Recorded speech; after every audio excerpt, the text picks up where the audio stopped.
Hello friends, आपका श्री अनंता tutorials में स्वागत है। जैसा कि मैंने आपको इसके पहले लेक्चर में बताया था प्रोनाउन के बारे में, वो पार्ट 1 था आपका। ठीक है, अब ये प्रोनाउन का पार्ट 2 है जिसे मैं बताने जा रही हूँ। यहाँ पे पहले मैंने आपको पहले लेक्चर में बताया था, कुछ मैं याद दिला दूँ, पर्सनल प्रोनाउन और रिफ्लेक्सिव प्रोनाउन के बारे में। अब मैं बताऊंगी आपको जो काइंड्स ऑफ प्रोनाउन होते हैं। यहाँ पर्सनल प्रोनाउन, रिफ्लेक्सिव प्रोनाउन आप लोग ऑलरेडी पढ़ चुके हैं। अब मैं आपको बताऊंगी एम्फैटिक pronoun, demonstrative pronoun, distributive pronoun, interrogative pronoun और रिलेटिव प्रोनाउन के बारे में।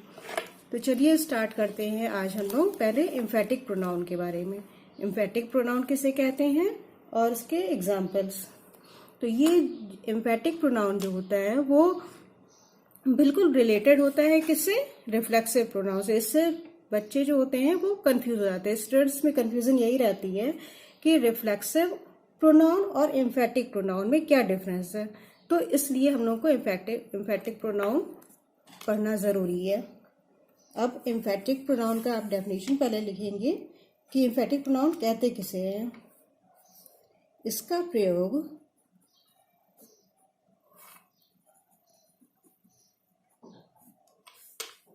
किसी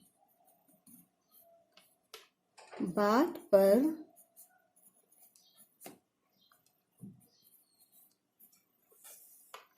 जोर देने के लिए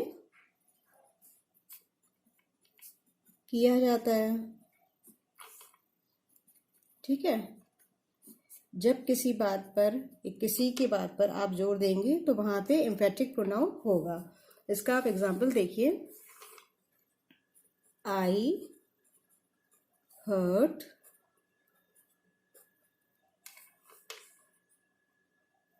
myself। क्लियर। अब ये तो आपका क्या था, रिफ्लेक्सिव। ठीक है, मैं आपको डिफरेंस बता रही हूँ कि क्या डिफरेंस है, कहाँ फंस जाते हैं बच्चे। ये है आपका रिफ्लेक्सिव प्रोनाउन, मैंने खुद को चोट पहुंचाई।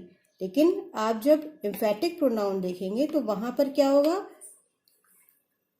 किस तरह का सेंटेंस आप लेंगे, यू योरसेल्फ, यहां पे देखिए यू के साथ योरसेल्फ लगा है, डिड इट। ठीक है, ये हो गया आपका क्या हुआ, एम्फैटिक प्रोनाउन। ठीक है, अब यहाँ पे एक एग्जाम्पल और आपको देते हैं। वी आवरसेल्व्स डू इट, हम खुद यह करते हैं। तो यहाँ पे क्या हुआ, किसी जब बात पर जोर दिया जा रहा है तो खुद की बात पर जोर दिया जा रहा है, या किसी की भी बात पर जोर दिया जाएगा तो वहां पे क्या हो जाएगा, एम्फैटिक प्रोनाउन होगा। नेक्स्ट हम देखेंगे डेमोन्स्ट्रेटिव प्रोनाउन। डेमोन्स्ट्रेटिव प्रोनाउन में क्या होता है, सबसे पहले आप एज अ नोट्स बना रहे हैं तो लिखते भी जाइए।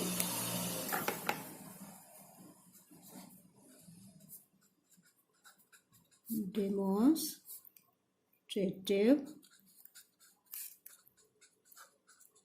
प्रोनाउन। ठीक है, डेमोन्स्ट्रेटिव प्रोनाउन में जैसे दिस है आपका,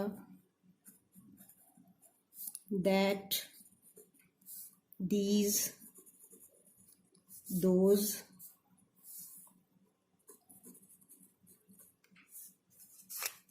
अब आप कहेंगे ये तो डिमॉन्स्ट्रेटिव एडजेक्टिव में भी होता है, लेकिन यहीं पे मैं आपको बताऊंगी, आपकी कंफ्यूजन दूर करूंगी कि यद्यपि ये तो जो है डिमॉन्स्ट्रेटिव एडजेक्टिव है। ठीक है, लेकिन इसका प्रयोग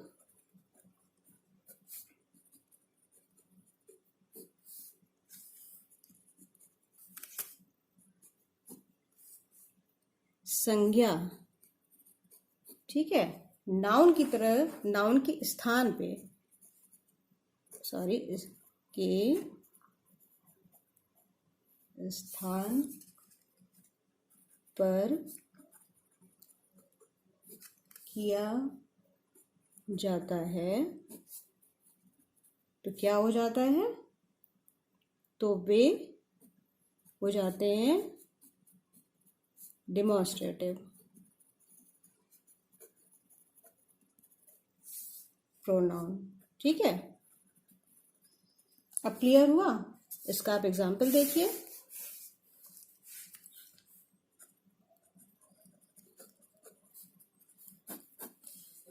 एग्जाम्पल लेते हैं, दिस इज अ बुक। आप सिंपल सा एग्जाम्पल लीजिए, उससे ही आप क्लियर करिए। तो यहाँ पे हमने पहले बताया था दिस, दैट, दीज, दोज, ये सब क्या होते हैं, आपके डेमोन्स्ट्रेटिव प्रोनाउन के अंतर्गत आते हैं। ठीक है, अब दीज आर पेन्स। ठीक है, यहाँ पे अब क्या हुआ, दीज आपका क्या है, डेमोन्स्ट्रेटिव प्रोनाउन है। नेक्स्ट आप देखिए डिस्ट्रीब्यूटिव प्रोनाउन। ठीक है,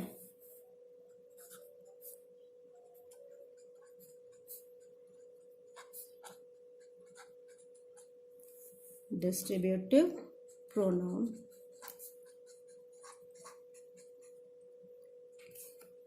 अब डिस्ट्रीब्यूटिव प्रोनाउन में जब हम लोग आते हैं तो वहां पे क्या क्या वर्ड्स यूज किए जाते हैं, ईच, इधर, आप उसे इधर भी कह सकते हैं, नेदर, को,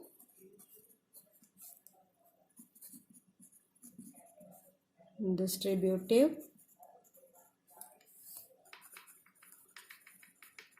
प्रोनाउन कहा जाता है। ठीक है, क्यों? क्योंकि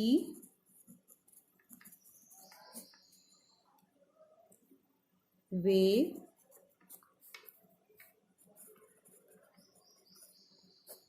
किसी एक व्यक्ति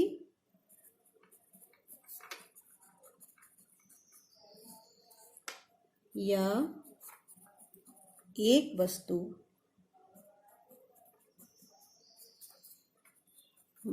की ओर, डेमोन्स्ट्रेट मतलब क्या हुआ, इशारा करना, किसी को किसी चीज के बारे में बताना करते हैं। तो यहाँ पे क्या हुआ आपका, distributive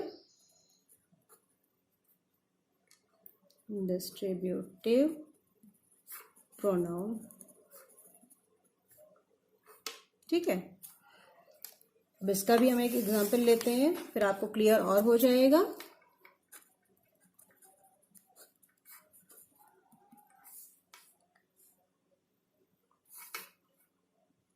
each of the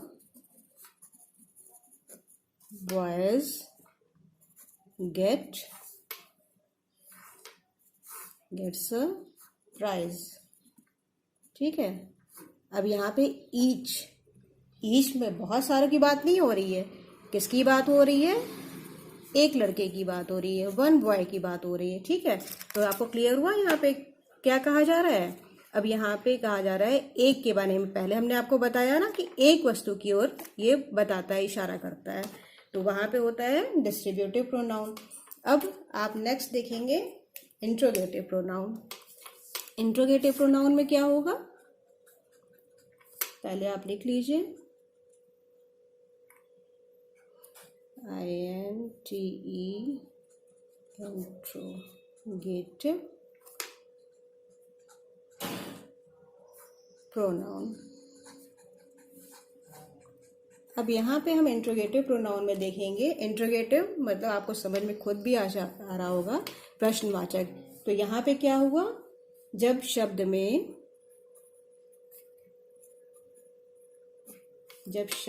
what, who, whom और भी आप ले सकते हैं, वाक्य में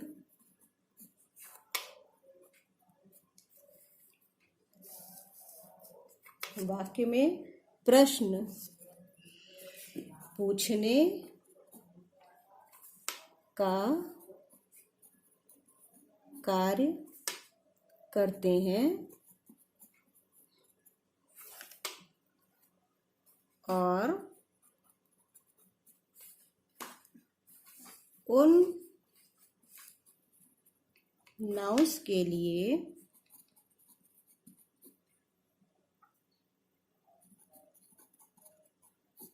प्रयोग किए जाते हैं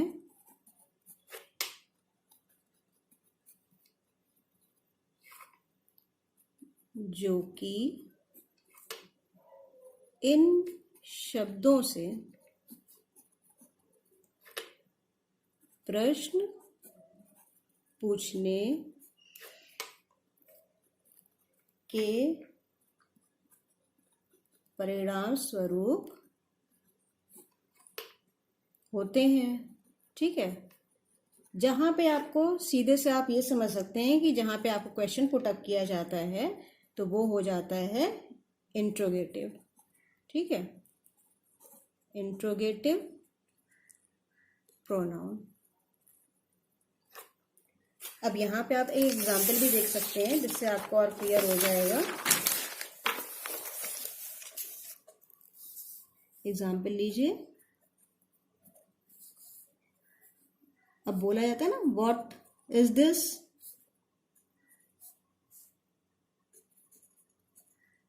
यहां पे क्या होता है, जब भी कोई चीज क्वेश्चन मार्क में होती है तो लास्ट में उसका साइन भी लगा दिया जाता है।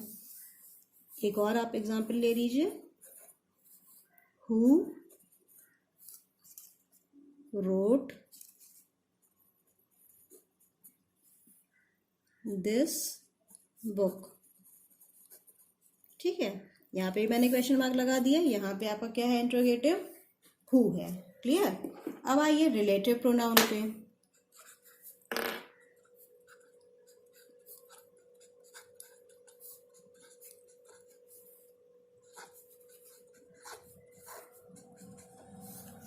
रिलेटिव प्रोनाउन की बात करें तो इसे क्या बोला जाता है, संबंधवाचक सर्वनाम। ठीक है, सर्वनाम हमने आपको पहले भी बताया हुआ है, सर्वनाम कहा जाता है प्रोनाउन को।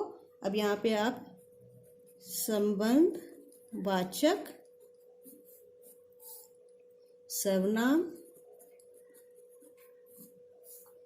में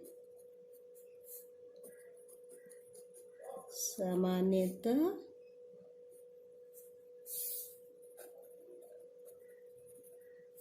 क्वेश्चन वर्ड्स का प्रयोग यूज करते हैं आप दो समान उपवाक्यों में संज्ञा का संबंध प्रदर्शित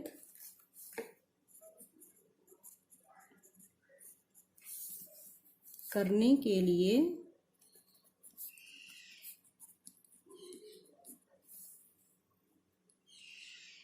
किया जाता है। ठीक है, मैं आपको हिंदी में इसलिए लिखवा दे रही हूँ क्योंकि बच्चों को फिर पेरेंट्स की ज़रूरत नहीं पड़ती है, वो खुद ही देखेंगे और खुद ही समझ जाएंगे कि मैं क्या पढ़ा रही हूँ और कैसे बता रही हूँ, तो उनको खुद ही अपने आप से ही क्लियर हो जाएगा। So students, you just try to study yourself. Okay. Who showed me a picture? आप अपने आप से पढ़ के देखिए, फिर नहीं समझ में आता है तो आप कमेंट बॉक्स में अपना भेजिए कि आपको क्या नहीं समझ में आया और आपको क्या और समझना है। ठीक है, तो मैं देख लूँगी, आपको और भी क्लियर कर दूंगी।